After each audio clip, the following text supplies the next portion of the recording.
Vice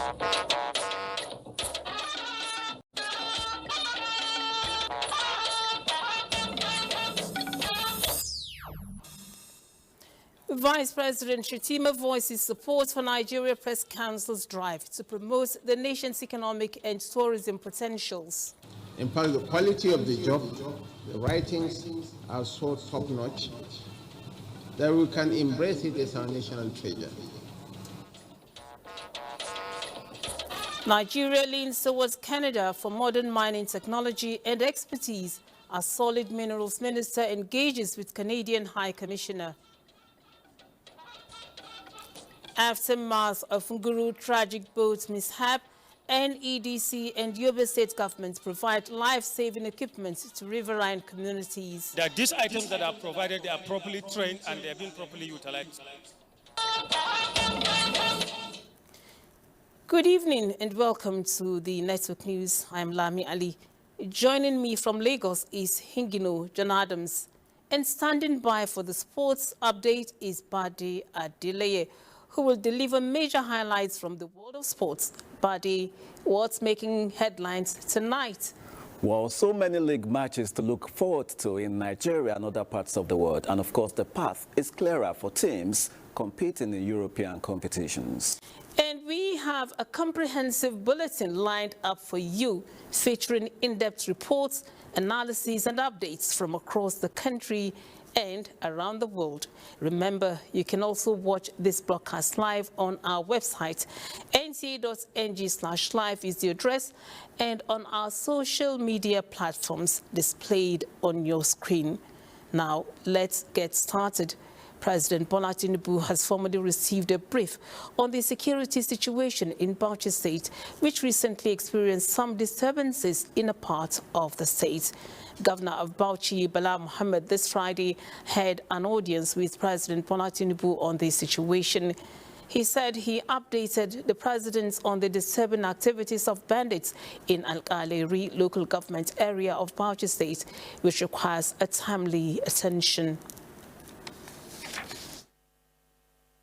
And the situation is escalating to a level where it will become a big humanitarian crisis, because out of fear and paranoia, most of the inhabitants are running to other states and other local governments at this time of fasting, and that's why I visited there with the aid of security agencies, saw the situation and brought a report to Mr. President and sought for special presidential intervention.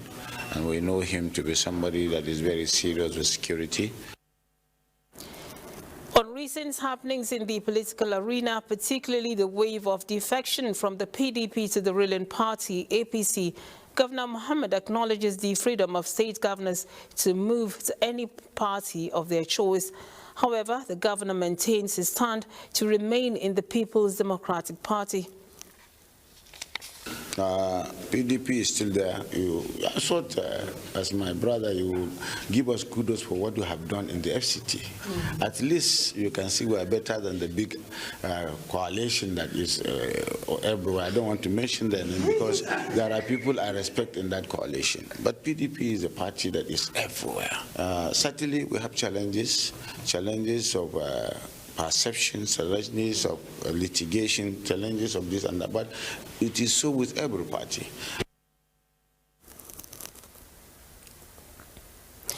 And from Adamawa comes the report that Governor Ahmadu Umaru Fintiri has announced his resignation from the People's Democratic Party, PDP, and joined the All Progressives Congress, APC. In a statewide broadcast, Governor Fintiri said the decision is aimed at promoting good governance and supporting the renewed hope agenda of President Bola Ahmed Tinubu. Bilkisu Abubakar has the details. Governor Ahmadu Umar Fintiri stated that the decision was guided by consideration for the long-term stability, development and prosperity of Adamawa State, rather than personal ambition. Fintiri announced that he is moving to APC with elected and appointed members from all the 226 wards in the 21 local government areas of the state. He expressed gratitude to the people of Adamawa State for their continued support and vowed to consolidate developmental projects focusing on infrastructure, youth and women empowerment, education, health, among other sectors. After wide consultation with a large spectrum of our people, we have resolved to politically align Adamawa State with the All Progressive Congress, APC. This alignment will enable Adamawa to effectively support and leverage the renewed hope agenda of Mr. President Ahmed Bola Tinubu GCFR, which aims to transform the nation in critical sectors, including social welfare, infrastructure, housing, and inclusive economic development. Meanwhile, the Commissioners Forum, led by Aloysius Babadoke, announced a collective decision to join the APC, and all the 16 members of the Adamawa State House of Assembly have resigned from People's Democratic Party. In Yola, Bilkisu Abubakar, NTA News. The presidency has expressed support for the Special Committee on Campaign Against Social Vices in Secondary and Tertiary Institutions, describing its mandate as critical to Nigeria's future.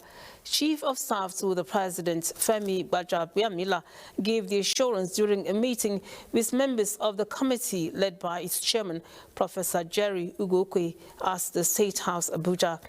In a statement by the State House Director of Information and Public Relations, Abiodun Oladunjoye, the Chief of Staff warns that rising social vices among youths constitute a growing national concern, stressing the need for deliberate and coordinated action to secure the future for the young people who are often described as the future of the country.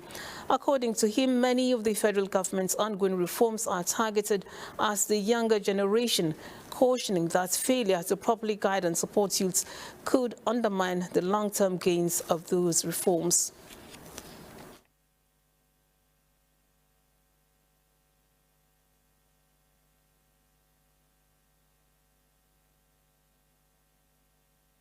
It takes a village to raise a child. And somebody did mention here that it's not just about the parents anymore. It's about the clergy, it's about your neighbor, it's about your teacher.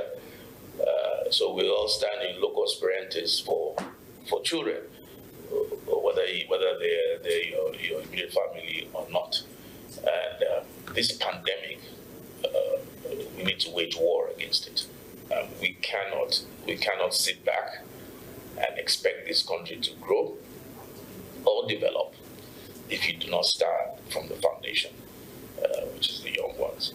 Government has so many policies or so many reforms that this administration has embarked upon, very laudable ones. And what are they doing it for? It's not for, they're not immediate, you don't see immediate gains, you see. It's futuristic for the young ones. And if you do not take care of those ones, then the reforms really mean nothing. You can't build something on nothing.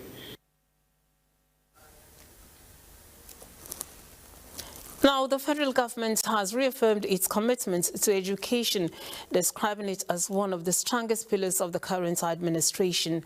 Chief of Staff to the President, Femi Gbajabiamila, affirmed this when he received the leadership of the National Association of Nigerian Students, NANS, on a courtesy call in the State House. He urged students leaders across the country to reciprocate government investment in the sector by intensifying advocacy against social vices on campuses, particularly drug abuse, cultism and prostitution.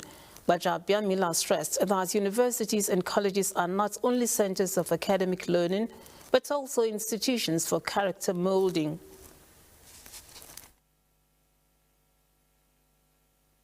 I want to charge you to please take it as a part of the curriculum, unspoken or unwritten rather, curriculum of universities or of your tenure.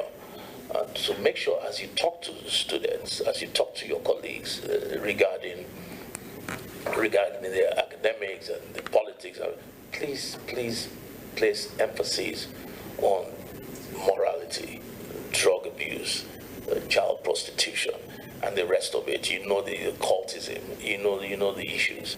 These things are very, very important to this government, and that's why that special committee that came here yesterday, that's why it was set up. NAN's President Olusola Oladoja commended President Tinubu for what he described as unprecedented support for Nigerian students, adding that the administration's policies have helped to restore stability to the tertiary education system. The federal government was deeming it fit to see Nigerian students, NANs especially, as one of the major stakeholders when it comes to educational sector in this country. Sir, I want to tell you categorically this afternoon that Nigerian students have never had this so good the way we're having it under President Bola. Since the inception of 1999, a democracy in this country, this is the first president that decided to give students loan to go to school. Some of us that are students of history that followed this association for the past 4 or 5 years before we eventually became the president, I know your role, your fatherly role and leadership role you played as a speaker for this NEL fund to be established. I want to appreciate you for that. I can tell you the rate at which students drop out of school because of school fees is no longer there in our campuses.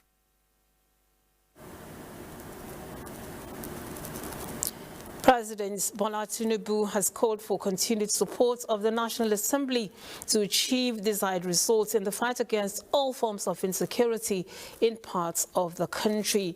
The president was addressing members of the House of Representatives, whom he hosted to an interfaith-breaking fast dinner this Friday evening at the State House.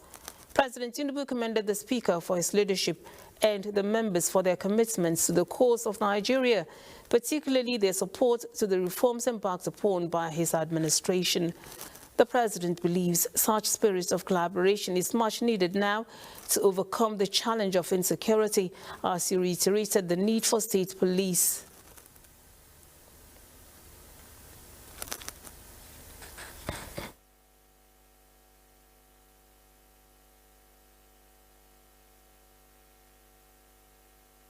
It was very difficult at the beginning for people to realize the direction of my thinking. But I'm glad one thing didn't happen. With the heat from the critics, none of you came to me to say, can you reverse the removal of subsidy? You collaborated, you joined together as a team. You just gave me the inspiration to move on. Because the heat was high voltage from the critics. But today, we are better off for it. The next side is the area of insecurity. Now you know more than anybody else that security is local. And if security is local, we just have to work together to put pressure on our public to accept the need for state police.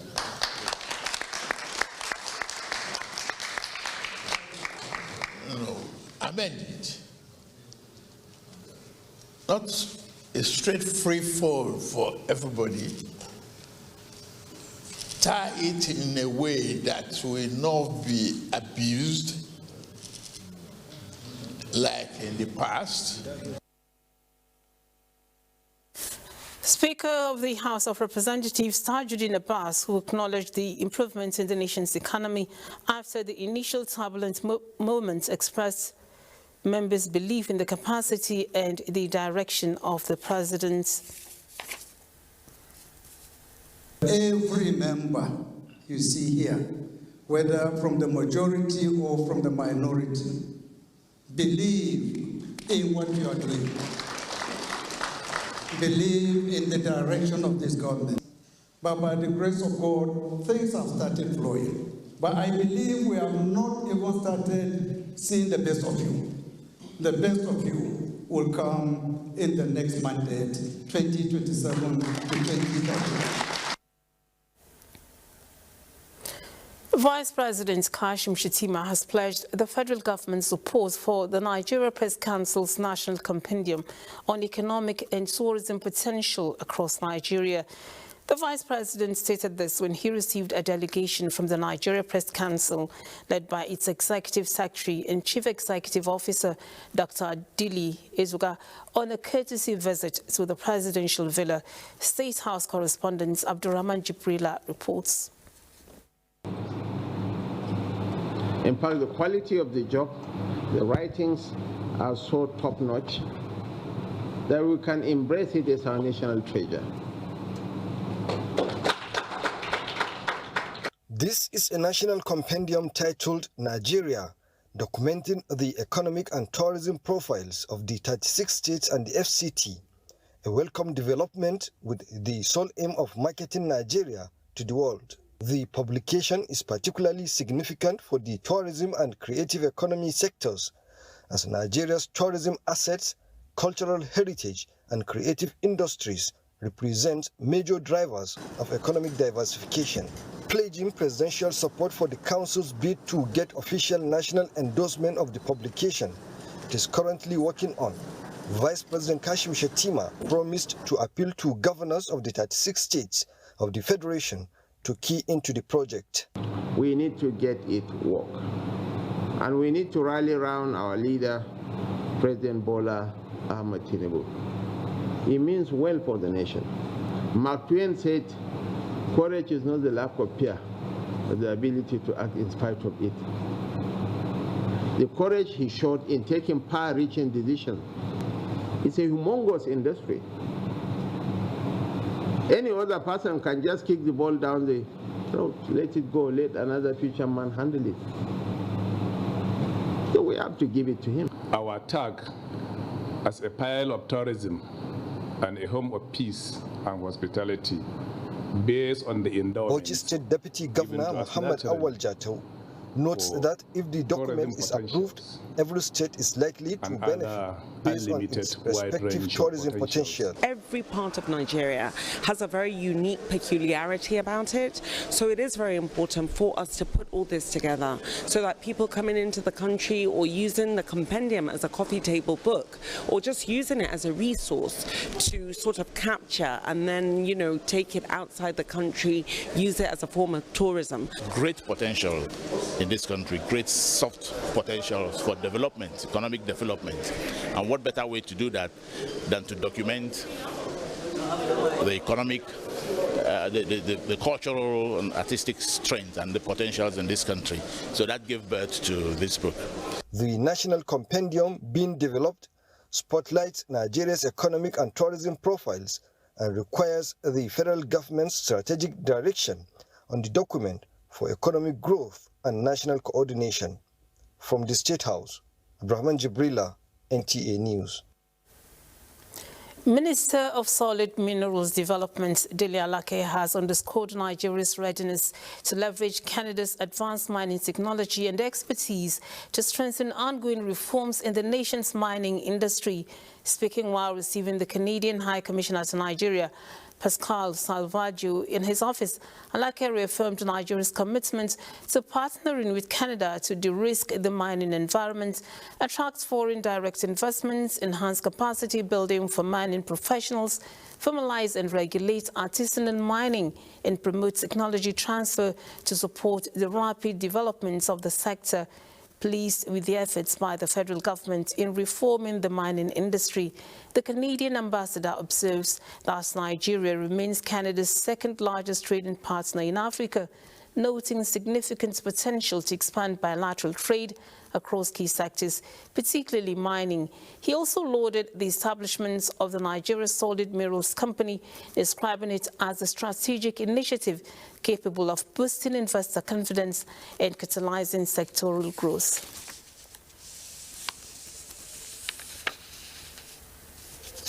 You're watching News at 9. Time now to take a break. Do stay.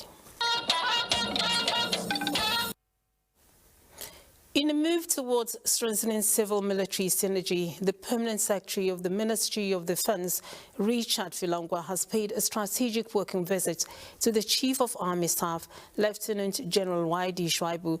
The visit, the Permanent Secretary notes, is to enhance institutional engagements with the Army and reiterated the Ministry's determination to resolving administrative bottlenecks, ensuring budgetary performance and execution, timely delivery of services, as well as transparent procurement process.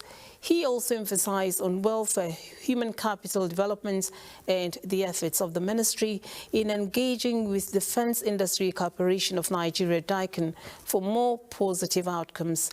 The Chief of Army Staff, Lieutenant General Y.D. Shuaibu, highlighted the need for expansion of the aviation wing of the military for timely response, increasing the number of armed drones, timely releases of capital budget, adequate accommodation facilities for newly recruited permanent teaching staff in defense schools, among others, were some of the issues requiring urgent attention.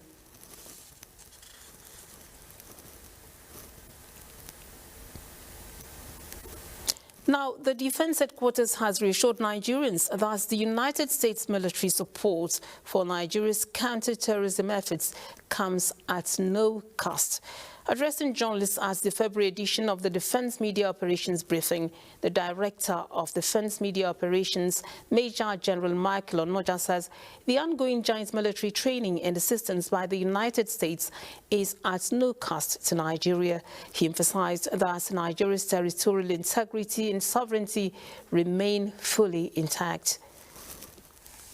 And the whole end state of that assistance is to make sure that Nigeria has an environment that is conducive for all its citizens to be able to live in peace, free from the threats of terrorists. What they are doing in coming to our aid to assist us should not be considered abnormal. You just be rest assured that Nigeria's territorial integrity, our national security is intact. Nobody is giving away our sovereignty. The Defense Headquarters also enjoined citizens to remain vigilant and security conscious, urging them to promptly report any suspicious activity capable of undermining the nation's security. The Nigeria Customs Service has been equipped to crack down on counterfeit Nivea products in the country, a move expected to reinforce Nigeria's position as a key player in the global Nivea market. This follows an ongoing partnership between the service and Best of Nivea Consumer Products Nigeria Limited, manufacturer of Nivea products in the country. Johnson Omajali reports that the collaboration includes capacity building, training for customs personnel, with the first session held at the Customs Headquarters in Abuja. With a presence in 60 countries, a wide range of products tailored for different skin types, and over a century of experience in the skincare industry, Nivea has built a trusted relationship with millions of consumers around the world. In Nigeria, that legacy expanded in 2016 with the establishment of the Nigerian arm, which currently produces 27 products across 3 key categories: body lotions, roll-ons and shower gels. Nigerian consumers are actually in love with the brand. In terms of equity and the love for the brand, the scores are very high. However, in an increasingly complex skincare market, distinguishing genuine products from counterfeit has become a growing challenge, prompting the company to deepen collaboration with the Nigeria Customs Service. Counterfeiters are just they want to leverage on what's already, known or has equity in the market. So we as a responsible company will not allow that to happen, because we know there's an infringement on our intellectual property, one, and also it actually could be injurious to the consumers. The capacity building training was followed by the signing of a memorandum of understanding to strengthen enforcement of Nivea's intellectual property rights. They are now able to identify better Nivea's indicators that help us to know which products are counterfeit and which products are authentic. The Abuja training marks the first in a series of sessions scheduled to hold in Lagos and Port Harcourt. In Abuja, Jonathan Omajali, NTA News. The 3rd January 2026 tragic canoe mishap in Guru, Yobe State has attracted action as Northeast Development Commission (NEDC) in partnership with the state governments provided critical life-saving equipment and humanitarian support to riverine communities across the state. The intervention is to mitigate future waterway disasters and strengthen community resilience in the state. Yunusa Suleiman brings us the details. Most riverine communities in Yobe State, the wooden canoe is the most common means of transportation, with operators having little or no regard for the safety of passengers. This practice was said to be the reason why on 3rd January, a canoe conveying passengers from Adiani community of Guri local government area in Jigawa State to Garbi community in Guri local government area of Yobe State capsized, leading to the tragic loss of many lives. The incident, which generated reactions across the country, informed the decision of the Northeast Development Commission (NEDC) in partnership with the Yobe State government to provide this critical life-saving equipment and relief materials to the affected communities. These include rescue boats, life jackets, as well as food and non-food items. The gesture aims to promote safety on waterways and strengthen community resilience. The boats donated to us will really help us. We appreciate the gesture. We are working with the local community to make sure that these items that are provided, they are properly trained and they are being properly utilized. Security personnel are here, the communities are here, everybody is here to warn the community that they should own these items. They should own this resource material and they should use it wisely. Both NEDC and SEMA tasked security agencies in the area to enforce ban on overloading and sailing without life jackets to avert 3rd January incident and safeguard lives. In Damaturu, Yunusa Suleiman, NTA News. Now to health matters. In a move to strengthen primary healthcare delivery across Nigeria, Borno State has hosted the graduation of the first cohort of National Health Fellows and the onboarding of a second cohort representing the coordinating Minister of Health.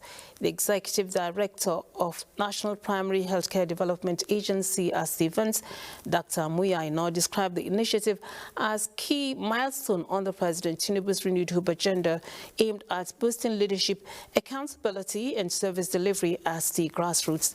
He commended Governor Babagana Umar Zulum for Borno's leadership, noting that the state is the first to host the ceremony. As Cohort 1 has helped strengthen accountability, and because of you, we know that our citizens are now starting to rebuild trust in the primary healthcare system. The first prototype, I think, it builds momentum. It allows us to understand that within this context, within this country, there is enough talent to truly transform our health system through change agents. Education also commissioned the upgraded Borno Cold Star and the Zamari Primary Healthcare Center in Kunduga local government area. We now move to Gombe State, where the government continues to push for development as the state government inaugurates several key projects in Kwame and Duku local government areas of the state. Abbas Mekano has the reports. Gombe State is on the move again as Governor Inuwa Haya tours development projects with inspection, inauguration and foundation laying of these projects in Kwame and Duku local government areas. In Kwame local government area, the governor inaugurated the upgraded palace of the district head of Malan City. Its aim at preserving traditional institutions and strengthening their role in community leadership and conflict resolution. The governor inspected the ongoing construction of 28-kilometer Gadam Yemikari to Malan City Road, linking the east and western part of the Kwame, as well as several other communities within the axis. Inuwa Haya also laid foundation for the construction of local council development area secretariat in Bojudi and Malala in Kwame and Duku local government areas, bringing governance closer to the people. The governor inaugurated an integrated market complex named after him with a motor park, cattle and grains markets in Duku to stimulate economic growth and support farmers, traders and livestock dealers. The glory of Allah subhanahu wa ta'ala for service to humanity. He also inaugurated 2 mega non-formal learning centers in Bojudi and Duku towns. The centers were designed to expand educational opportunities, particularly for the Almajiri children, to enable them acquire both formal and Quranic education as well as acquire skills. The 46-kilometer Tashan Tepi to Shongobayo Rumbu Road is another road project constructed that connects 11 communities, opening up the area and boosting socio-economic activities.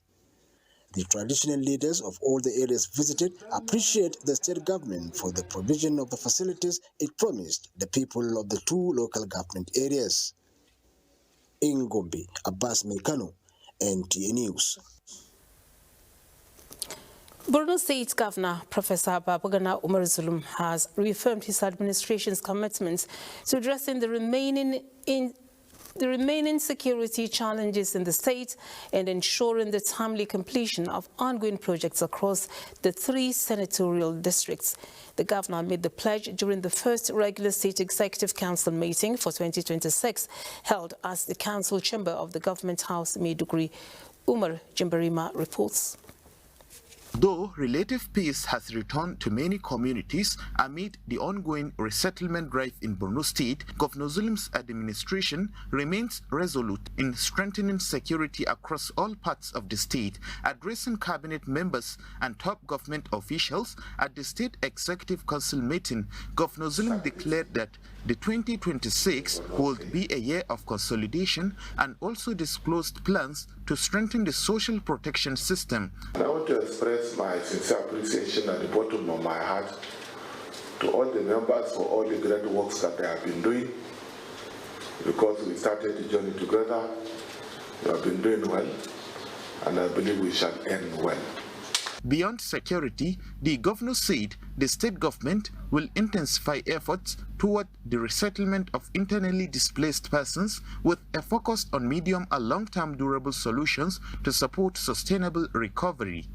Security of lives and properties need not to be overemphasized, and therefore government shall do everything possible to ensure that the properties and lives of the citizens of Borno State are well protected.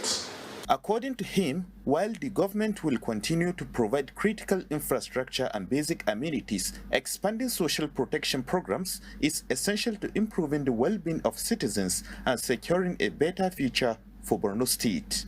In Maiduguri, Umar Jimbarima, NTA News.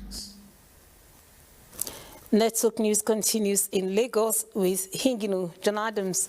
Hingino, you're on. Thank you, Lami, and welcome to Lagos. Board members of the Federal Airports Authority of Nigeria, FAN, and the National Assembly Committee on Aviation have lauded the authority's swift and effective emergency response following the recent fire at Terminal 1 of the Murtala Mohammed International Airport in Lagos. Their commendation came during separate on-the-spot assessments to evaluate the level of destruction.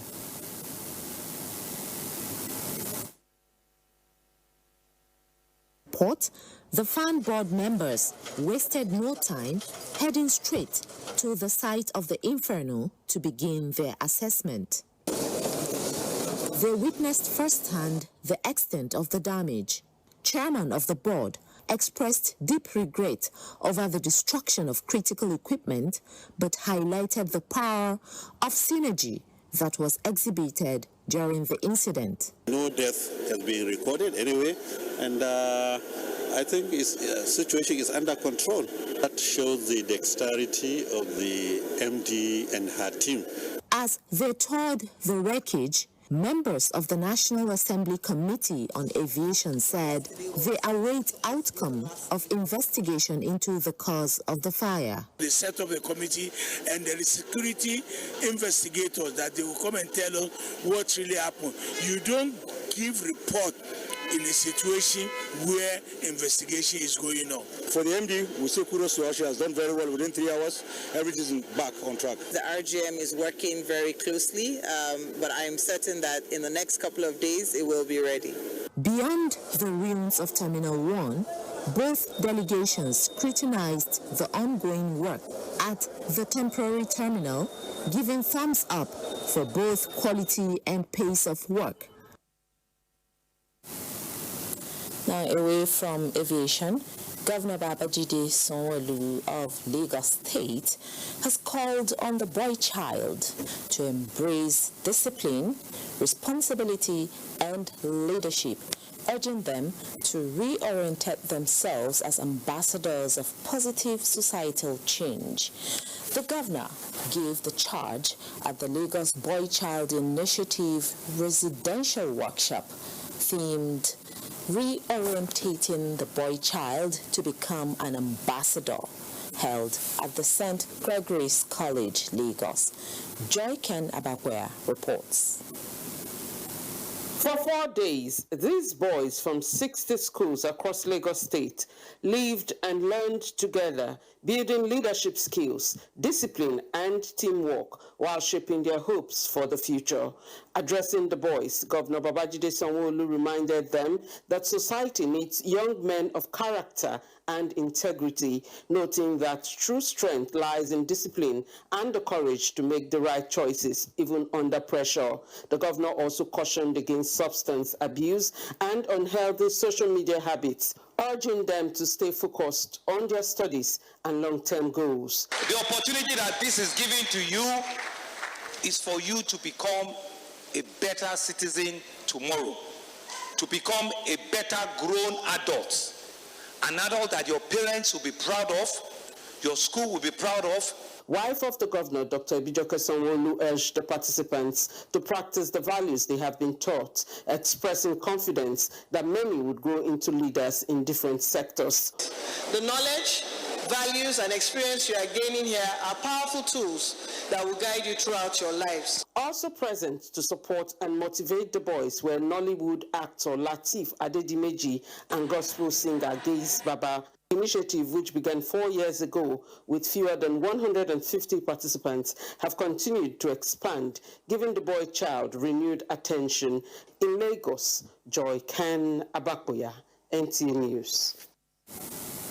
That's it from Lagos. Network News continues in Abuja after the break.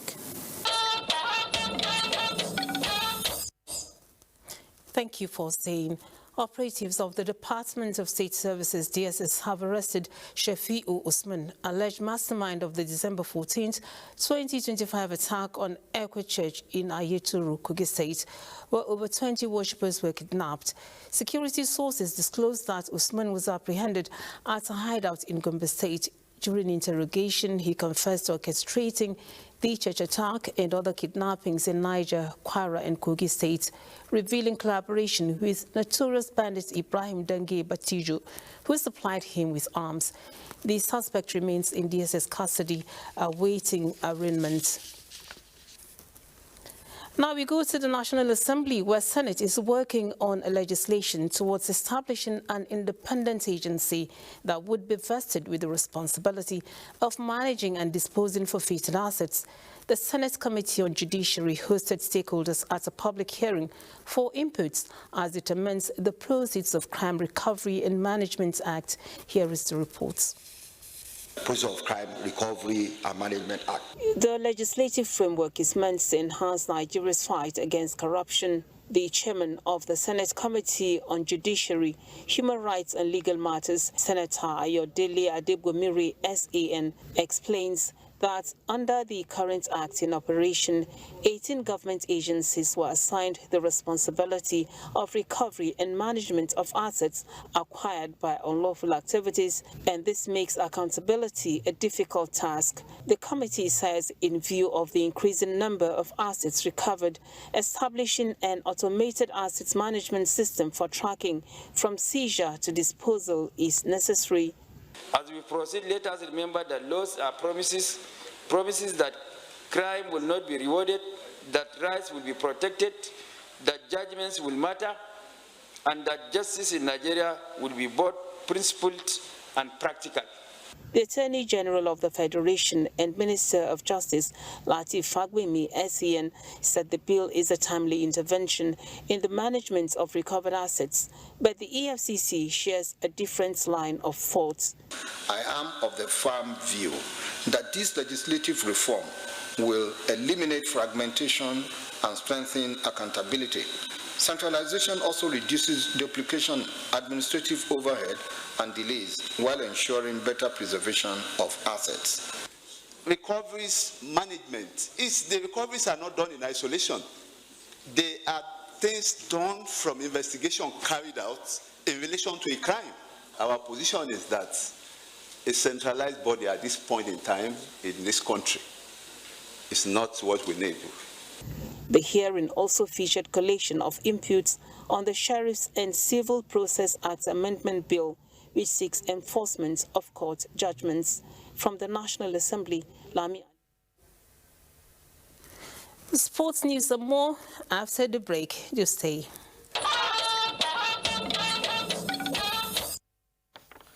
Let's talk sports on Network News tonight. Let's begin from home, as it will be a battle of warriors as El Kanemi Warriors and Abia Warriors face off in the opening match of match day 28 of the Nigeria Premier Football League on Saturday, with Kwara United also up against Wiki Tourist.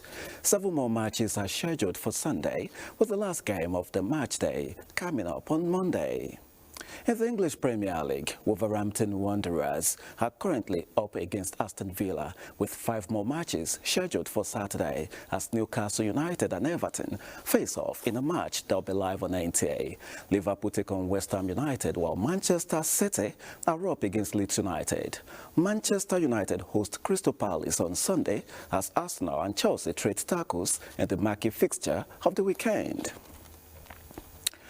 Now, the road to the quarterfinals of the UEFA Champions League is set as Manchester City headline the round of 16 with a blockbuster clash against Real Madrid. Chelsea will face holders Paris Saint-Germain, while Newcastle United take on Spanish champions Barcelona. Premier League leaders Arsenal meet Bayer Leverkusen, and 6-time winners Liverpool face Galatasaray. Elsewhere, Tottenham go up against Atletico Madrid, with giant killers Bodo Glimt up against Sporting CP, while Atalanta will be facing Bayern Munich. Similarly, Aston Villa have been drawn against Lille in the Europa League last 16, with Nottingham Forest facing Midtjylland as the pair meet again this season. But there will be no repeat of last season's All-English Europa League final when Tottenham defeated Manchester United in Bilbao, with Villa and Forest set to meet in the semi-finals should they progress to that stage. And that's a bit on Sports Tonight. Let's now return to Lami. Thank you, Bade. And that also does it on the news tonight. We thank you for being a part of it. Do have a good weekend and Ramadan Kareem.